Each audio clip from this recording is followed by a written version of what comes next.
Halo, saya Immanuel Aditya Anggara, NIM P272260 ingin menjelaskan tentang anatomi dan fungsi sistem pendengaran.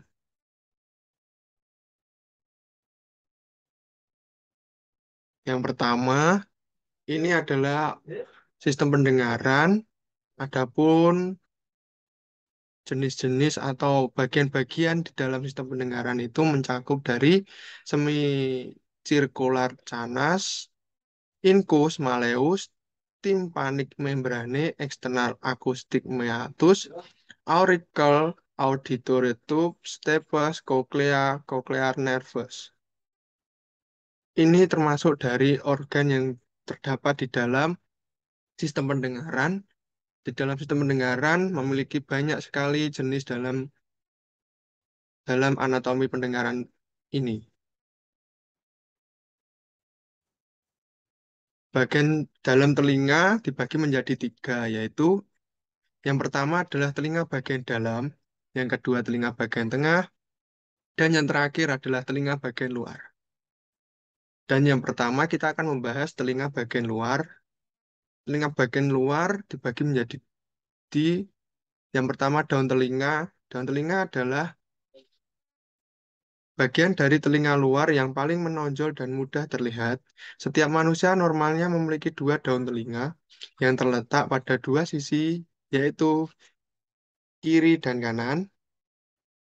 Daun telinga terbentuk dari tulang rawan, adapun fungsi dari daun telinga adalah untuk mengumpulkan gelombang suara dan menyalurkannya ke liang atau saluran telinga.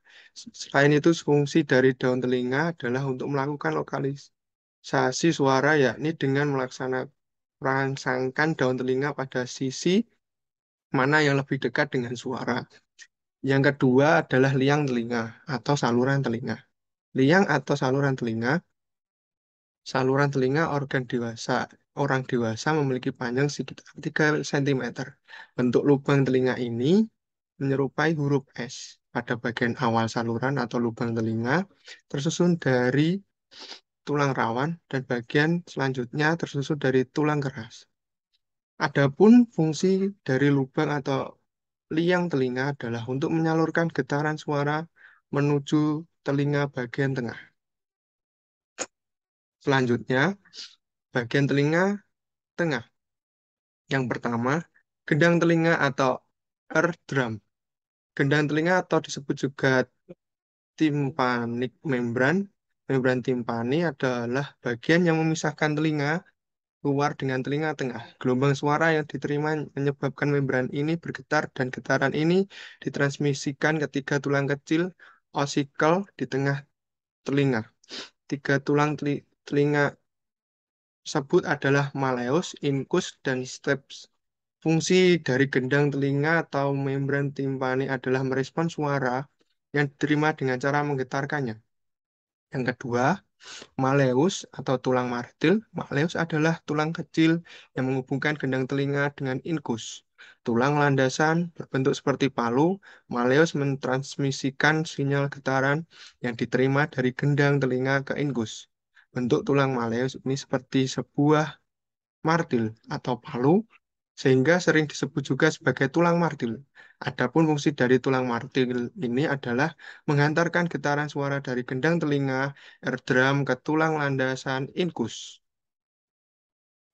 Yang selanjutnya adalah incus atau tulang landasan. Incus atau tulang landasan adalah tulang yang menghubungkan tulang martil malleus dengan tulang sanggurdi stapes. Tulang incus ini berbentuk seperti landasan sehingga disebut juga dengan tulang landasan. Adapun fungsi dari tulang landasan itu adalah mentransmisikan getaran suara dari tulang martil malleus ke tulang Sagurdi stapes. Yang selanjutnya adalah steps tulang sanggurdi. Step ada atau tulang sanggurdi adalah tulang terkecil dan teringan dalam tubuh manusia yang menyerupai sanggurdi kuda. Step atau tulang sanggurdi ini menghubungkan ingkus telinga landasan dengan tingkap oval. Tingkat oval adalah lubang yang menghubungkan telinga bagian tengah dengan telinga bagian dalam. Fungsi tulang sanggudi adalah menerima getaran suara dari tulang landasan dan kemudian diantarkan ke membran di telinga melalui tingkap oval.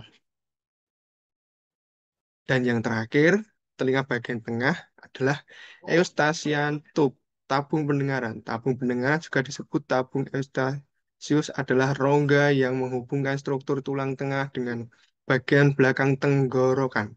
Adapun fungsi dari tabung pendengaran adalah untuk membantu mengalirkan lendir dari telinga tengah dan menyampaikan tekanan di dalam dan di luar telinga. Yang selanjutnya adalah telinga bagian dalam. Yang pertama adalah koklea. Koklea merupakan bagian dari telinga dalam yang berbentuk spiral seperti rumah siput.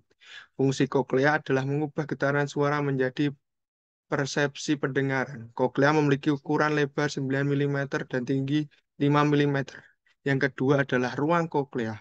Di dalam ruang koklea terdapat tiga ruang yang berisi cairan perim, peril, Ketiga ruang koklea tersebut adalah ruang atas, ruang depan, dan ruang bawah. Hanya ada satu ruang yang diisi dengan endolim, yaitu ruang tengah atau disebut juga dengan saluran koklea. Adapun fungsi dari ruang koklea adalah untuk menampung cairan koklea. Yang terakhir adalah organ korti. Organ korti dilapisi oleh membran yang disebut dengan membran basilar. Besar organ korti seperti ukuran kacang polong. Fungsi organ korti adalah untuk mengubah gelombang menjadi impuls saraf. Sekian penjelasan materi tentang sistem anatomi pendengaran dan fungsi sistem anatomi pendengaran dari saya. Assalamualaikum warahmatullahi wabarakatuh. Dadah.